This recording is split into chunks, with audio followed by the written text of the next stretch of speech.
नमस्कार दोस्तों। आज मैं आपसे बात करने जा रहा हूँ सेल्फ स्टडी के लिए कौन कौन सी किताबें हमारे लिए बहुत ज़रूरी हैं और उनके सही लेवल क्या है। बिल्कुल सही सुना आपने। मैं यहाँ आपसे उनके लेवल्स की बात कर रहा हूँ क्योंकि कई बार हम इंटरनेट पर देखकर या किसी से पूछकर किताबें खरीद लाते हैं और हमारे मन में ये रहता है कि हम जल्दी से जल्दी रेफरेंस बुक को पढ़ें और यूपीएससी का एग्ज़ाम क्रैक करें, और हम अपनी सीखने की प्रक्रिया से बिल्कुल दूर हो जाते हैं। जैसे फॉर एग्जांपल मैं अगर बात करूं, अगर आप बिगिनर हैं और अभी अभी आप तैयारी में उतरे हैं और पॉलिटी के लिए आपने इंटरनेट पे देख के डीडी बसु को ख़रीद लिया। अब डीडी बसु में अगर बात करते हैं तो आचार्य डीडी बसु की जो उपाधियां हैं, जो डिग्रीज़ हैं, वो बहुत ही विहंगम है, बहुत ही ज़्यादा हैं।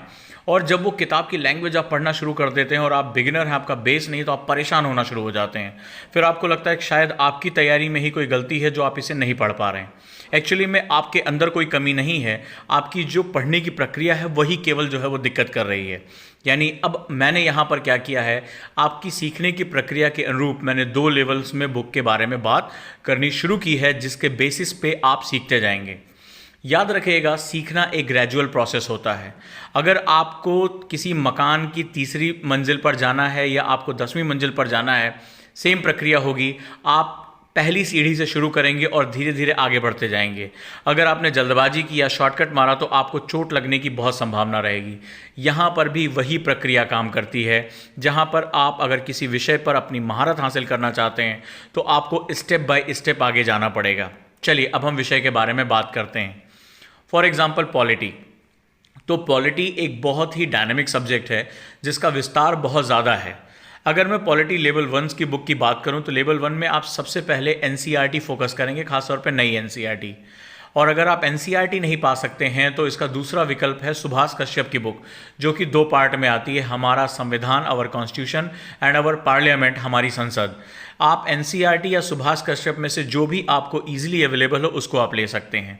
ये किताबें बहुत ही बातचीत की भाषा में लिखी गई हैं और लेमैन यानी कि बिगिनर के जो सोच है, उसकी जो समझ है, उसके हिसाब से इस किताब को डिज़ाइन किया गया है।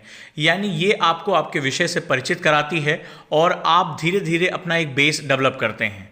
जब आपका लेवल 1 कंप्लीट हो जाए, जो भी आपके पढ़ने की गति है, जो आपके सीखने की गति है, इसमें आप किसी और के हिसाब से मत करिएगा कि मुझे 10 दिन में ये सीख लेना है या 15 दिन में सीख लेना है। याद करिएगा, जब आपने साइकिल चलाना सीखा होगा तो आपने एक लंबे समय तक जो है वो आपको पहली बार बैलेंस बनाने में बहुत ज़्यादा टाइम लगा, और जब आप साइकिल में पारंगत हो गए तो दूर तक ट्रैवलिंग करना भी आपके लिए बहुत आसान हो जाता है।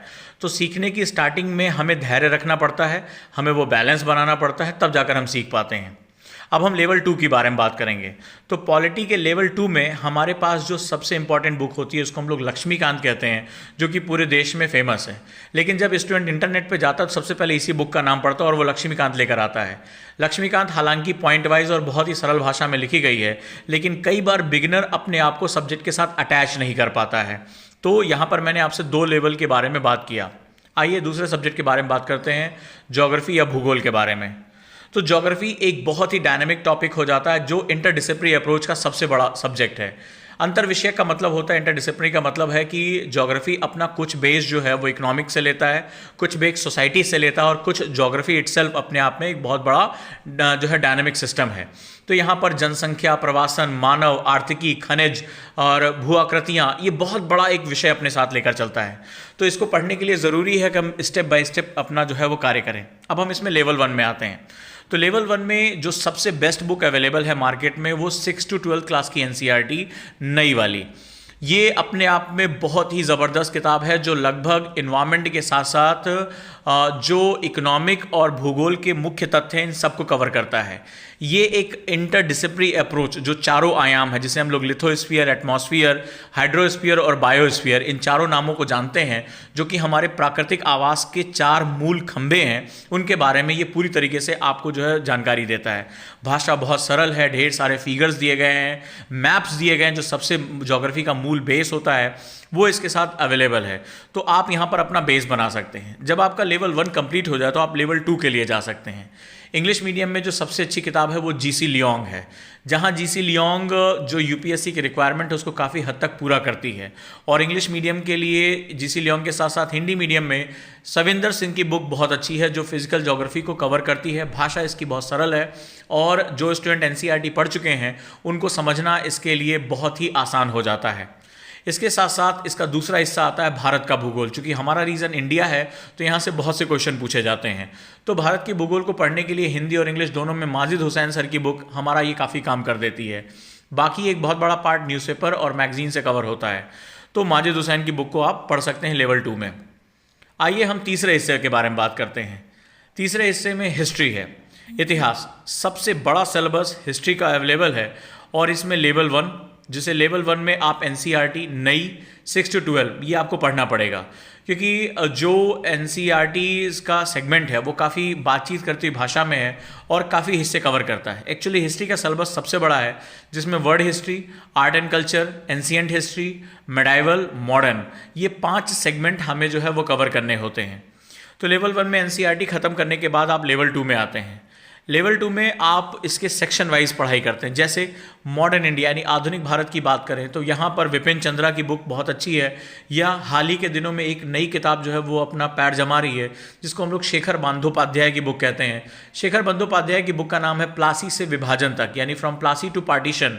तो वहाँ पर ब्रिटिश राज्य के बारे में बहुत ही अच्छे तरीके से समझाया गया। तो या तो विपिन चंद्रा या शेखर बंदोपाध्याय, इन दोनों बुक्स में से कोई भी आप एक बुक ले सकते हैं। दूसरा, प्राचीन भारत यानी एंशिएंट हिस्ट्री की बात करें तो झा श्रीमाली की बुक लंबे समय से ये निर्विवादित one of the best book मानी जाती है, झा श्रीमाली। मेडाइवल की बात करें तो मेडाइवल में आप सतीश चंद्रा की बुक आप ले सकते हैं। सतीश चंद्रा जो सल्तनत काल और मुगल काल दोनों के बारे में बात करता है, तो मध्यकालीन भारत के लिए हिंदी और इंग्लिश में ये किताब बहुत अच्छी है। इसके साथ साथ एक बड़ा इंपॉर्टेंट सेगमेंट होता है, वो है नितिन सिंघानिया। नितिन सिंघानिया की बुक आर्ट एंड कल्चर को काफ़ी अच्छे तरीके से प्रस्तुत करती है और ये जो हिंदी और इंग्लिश दोनों में अवेलेबल है। अब रही बात वर्ड हिस्ट्री पढ़ने के लिए, तो वर्ड हिस्ट्री में जो आधे से ज़्यादा बेस है वो हमें मिल जाता है जहाँ पर हम वर्ड हिस्ट्री का जो है अध्ययन करते हैं जब एनसीईआरटीज पढ़ते हैं। इसके साथ साथ जैन और माथुर के कुछ सिलेबस के अकॉर्डिंग जो खंड है उसका भी आप अध्ययन कर सकते हैं। आइए हम आगे चलते हैं और अर्थव्यवस्था यानी इकोनॉमी के बारे में बात करते हैं। इकोनॉमी में भी इकोनॉमी बहुत ही डायनामिक सब्जेक्ट है। एक्चुअली इकोनॉमी के साथ एक दिक्कत ये आती है कि इकोनॉमी एक ऐसा सब्जेक्ट है जहाँ चूज़ करने के लिए हमें सही और गलत नहीं होता, यानी ब्लैक एंड वाइट के बीच में चॉइस नहीं करनी पड़ती है। जो इसमें चुनाव होता है वो ब्लैक और ग्रे के बीच में होता है, यानी वहाँ पर बहुत मुश्किल होता है कि कौन सी नीतियाँ किस हिस्से को बात करेंगी। फॉर एग्जाम्पल, जो चुनौती आती है, आप जानते हैं कि रोज़गार बढ़ाना किसी भी इकोनॉमी का सबसे पहला काम होता है, क्योंकि रोज़गार जो होता है वो आय के वितरण का साधन होता है। That is the basic means of distribution of income. लेकिन रोज़गार बढ़ाने के लिए मुझे अपने ऑटोमोबाइल उद्योग, कंस्ट्रक्शंस, विनिर्माण, इनको बढ़ाना पड़ेगा और इसकी कीमत चुकानी पड़ेगी हमारे पर्यावरण को, नदियों को, हमारे जलाशयों को। सवाल यह है कि हमें चुनना क्या है, हमें अपनी इकोनॉमिक मॉडल को किस तरह लेकर जाना है। हमें रोज़गार चुनना है या हमें प्रकृति चुननी है, और हमारा आज का इकोनॉमिक मॉडल ये एक साथ लेकर नहीं चल सकता। तो ऐसी कंडीशन में जो लेवल 1 है वो आपकी बेसिक अंडरस्टैंडिंग के लिए बहुत अच्छा रहेगा। यहाँ पर एनसीईआरटी की बुक्स उतना ज़्यादा हेल्प नहीं करती हैं। यहाँ इसके लिए मैंने एक बुक ढूंढी है, ईश्वर ढींगरा। ईश्वर ढींगरा की जो बुक्स हैं वो बेसिकली मैक्रो इकोनॉमिक्स यानी समष्टि अर्थशास्त्र और डेवलपमेंटल इकोनॉमिक्स यानी कि विकासपरक अर्थशास्त्र, इन दोनों भागों में ये इसको काफ़ी जो है पॉइंट वाइज, और इसकी लैंग्वेज बहुत ईजी है। ये हिंदी और इंग्लिश दोनों में आप इसको पढ़ सकते हैं।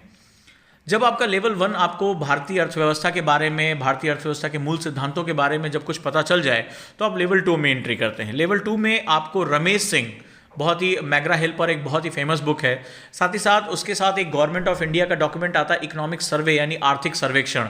इन दोनों को मिक्स करके आपको पढ़ना पड़ेगा, क्योंकि इकलौते रमेश सिंह जो है वो इकोनॉमिक की वो नीड पूरी नहीं कर पाएंगे, और आर्थिक सर्वेक्षण जो है वो बहुत ही महत्वपूर्ण हो जाता है। ये बहुत इंपॉर्टेंट डॉक्यूमेंट है और हमारी जो फैकल्टीज़ हैं वो इकोनॉमिक सर्वे की क्लासेस को कंडक्ट कर रही हैं। उसके साथ जुड़े रहने के लिए आप एनी टाइम लर्निंग ऐप, जो इस वीडियो के नीचे उसका लिंक दिया है, उसके साथ आप जुड़ सकते हैं, उससे हमें बात कर सकते हैं कि इकोनॉमिक सर्वे की डिमांड क्या है। चूँकि ये बहुत ही कंप्रीहेंसिव डॉक्यूमेंट है और बहुत ही डिटेल्ड डॉक्यूमेंट है, तो इसका आप हिस्सा बन सकते हैं। आइए आगे चलते हैं और हम बात करते हैं साइंस एंड टेक की। साइंस एंड टेक में बहुत डायलेमा है। साइंस एंड टेक में एक बड़ा पोर्शन बेसिक साइंस का है और एक पोर्शन टेक्नोलॉजी का है, लेकिन यूपीएससी का जो ओरिएंटेशन पिछले कुछ समय से आया है वो टेक की तरफ बहुत ज़्यादा है, यानी कि वो जो तकनीकी बदल रही है वो ओरिएंटेशन उसके साथ जुड़ जाता है। बेसिक साइंस की जानकारी के बिना टेक्नोलॉजी की जानकारी करना भी अपने आप में एक बहुत चुनौतीपूर्ण कार्य होगा। तो इसके लिए आप 6 to 10 की जो नई एनसीईआरटी आ रही है 6 to 10, उसको आप अध्ययन कर सकते हैं। वहाँ बेसिक फीचर्स को जो है वो समझ सकते हैं, क्योंकि साइंस एंड टेक का दायरा बहुत बड़ा हो जाता है। आगे चलकर आप देखेंगे कि इन्वायरमेंट एंड इकोलॉजी में एक बहुत बड़ा दायरा वो साइंस एंड टेक का प्रवेश कर जाता है।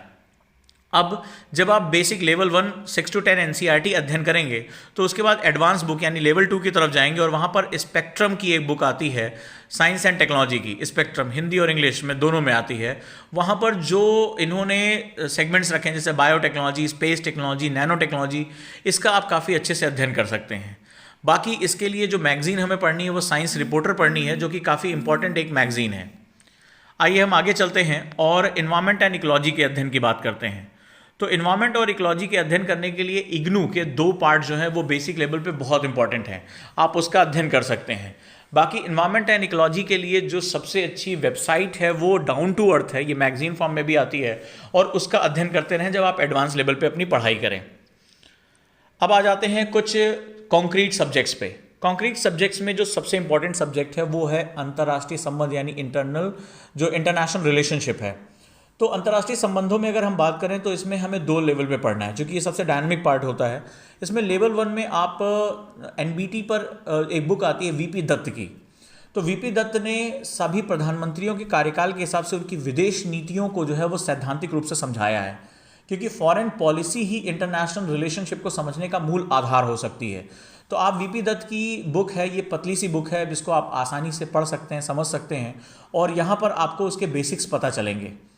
इसके साथ साथ जब आपकी वीपी दत्त की बुक खत्म हो जाए तो आप लेवल 2 में एंटर करिए, और लेवल 2 में आप जाते हैं तो आपको राजीव सीकरी की एक बुक मिलती है, जहाँ पर उन्होंने बहुत ही कम्प्रिहेंसिव वे में जो इस समय इंटरनेशनल डायलेमा है और तमाम तरह की चीज़ें हैं उसको उन्होंने कवर किया है। राजीव सीकरी की बुक हिंदी और इंग्लिश दोनों में अवेलेबल है। साथ ही साथ इसके साथ जो न्यूज़पेपर में जैसे द हिंदू में जो आईआर के आर्टिकल्स आते हैं या तमाम हिंदी न्यूज़पेपर में अंतर्राष्ट्रीय संबंधों पे आर्टिकल आते हैं, उस पर आपको एक खास नज़र बना के रखनी पड़ेगी। यानी आईआर का 30 to 40% हिस्सा जो है वो बेसिक है और 60% हिस्सा जो है वो काफ़ी हद तक कंटेम्प्रोरी है, समसामयिक है। अगला टॉपिक हमारा है और वो है इंटरनल सिक्योरिटी, आंतरिक सुरक्षा। आंतरिक सुरक्षा के लिए जो हमारे पास एक बेसिक सेगमेंट आता है वो है मैग्रा हिल पर एक बुक आती है अशोक सिंह सर की। ये बेसिकली आईपीएस ऑफिसर रह चुके हैं और इनकी ये बुक बहुत अच्छी है, तो बेसिक अध्ययन आप यहाँ से कर सकते हैं। बाकी जो अपडेट्स होती हैं वो मिनिस्ट्री ऑफ होम अफेयर्स यानी गृह मंत्रालय की वेबसाइट पे हर साल एक एनुअल रिपोर्ट जारी की जाती है। अगर आप इस एनुअल रिपोर्ट का अध्ययन कर लेते हैं तो आपको एग्जाम में सीधे सीधे प्रश्न मिलते हैं। ये वो हिस्सा है जहाँ से सीधे जो है टू द पॉइंट क्वेश्चन आते हैं और आप तड़ाक से बहुत अच्छे मार्क्स उठा सकते हैं। आइए इसके बाद एक और सेक्शन है जिसे हम लोग डिजास्टर मैनेजमेंट यानी आपदा प्रबंधन के नाम से जानते हैं। आपदा प्रबंधन को पढ़ने के लिए जो सबसे बेसिक बुक है वो आपकी सविंदर सिंह आती है। सविंदर सिंह की एक आपदा प्रबंधन यानी डिजास्टर मैनेजमेंट पे हिंदी और इंग्लिश दोनों की बुक आती है। पतली सी बुक है और अब बेसिक सिद्धांतों को समझने के लिए आप सविंदर सिंह की इस बुक को ले सकते हैं। जब आपकी लेवल 1 की स्टडी पूरी हो जाए तो आप लेवल 2 में एंटर करेंगे और लेवल 2 के लिए आपको NDMA national disaster management authority NDMA की वेबसाइट पर ये हमेशा एनुअल रिपोर्ट यानी कि वार्षिक जो है वार्षिकांक निकालते हैं। और अगर आप इसका अध्ययन कर लेते हैं इसमें मैप्स के थ्रू और बहुत ही ऑथेंटिक डाटा के थ्रू आपको बताया गया, तो आपकी एडवांस लेवल की तैयारी इसके साथ हो जाती है, जिसे हम लोग मेंस कहते हैं। अब आ जाते हैं हम जीएस पेपर 4 पे, जो कि एक बहुत बड़ा सेगमेंट है, इसे हम लोग एथिक्स कहते हैं। एथिक्स को भी एथिक्स इंटीग्रिटी जो है वो अभिरुचि सत्यनिष्ठा, ये बहुत बड़ा टॉपिक है। एक्चुअली इसके लिए कोई बुक्स नहीं हो सकती है। मैं आपको सत्य की परिभाषा, आपके आचरण, आपकी दृष्टिकोण, ये 1 या 2 दिन में टीचर नहीं सिखा सकता। वास्तव में इस पेपर को रखने का बेसिक मकसद है कि आप मूल सोच में कैसे हैं, आप चीज़ों को कैसे समझ पाते हैं, आपने अपने महापुरुषों से क्या सीखा। खासतौर पर भारतीय संस्कृत की अगर हम बात करें तो आपका क्या इनपुट है इसमें। अब हम एथिक्स के बारे में बात करेंगे तो एथिक्स में जो लेवल 1 है वो है आपका लेक्सिकॉन। लेक्सिकॉन की जो बुक है ये हिंदी और इंग्लिश में भी आने लगी है और ये दोनों जो है वो आपको बेसिक जो उसमें विवेक किसे कहते हैं, एथिक्स क्या होता है, वैल्यूज़ क्या होती हैं, इंटीग्रिटी क्या होता है, एप्टीट्यूड क्या होता है, इनकी जो बेसिक परिभाषाएं हैं वो बहुत अच्छे उदाहरण के साथ समझाई गई हैं। तो आपको अगर अपना बेस बनाना है तो आप लेक्सिकॉन के साथ इसका अध्ययन कर सकते हैं। इसके बाद जो लेवल 2 है वो आपको डायनामिक स्टडीज़ की तरफ लेकर जाता है।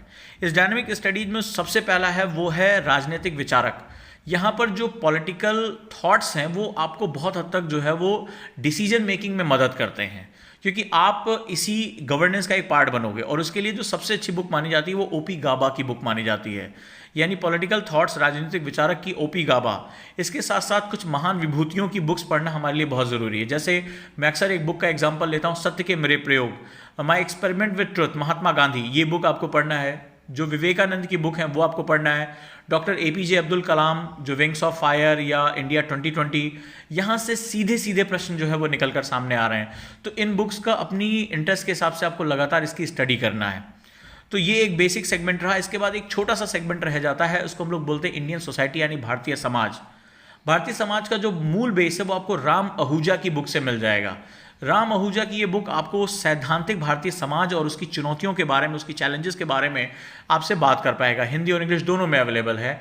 और साथ ही साथ इंडियन सोसाइटी को पढ़ने के लिए हमें लगातार न्यूज़पेपर पे जो भी इश्यूज़ आ रहे हैं, जैसे महिलाओं से संबंधित, एग्रीकल्चर से संबंधित, या भारत में जाति, धर्म, लिंग, क्षेत्र, भाषा, इनसे संबंधित जब भी कोई न्यूज़ आती है तो आप उसकी कटिंग करके न्यूज़पेपर को अपने साथ रख लें, चाहे हिंदी या इंग्लिश में हो, और उससे आप अपनी चीज़ों को अपडेट करना शुरू कीजिए।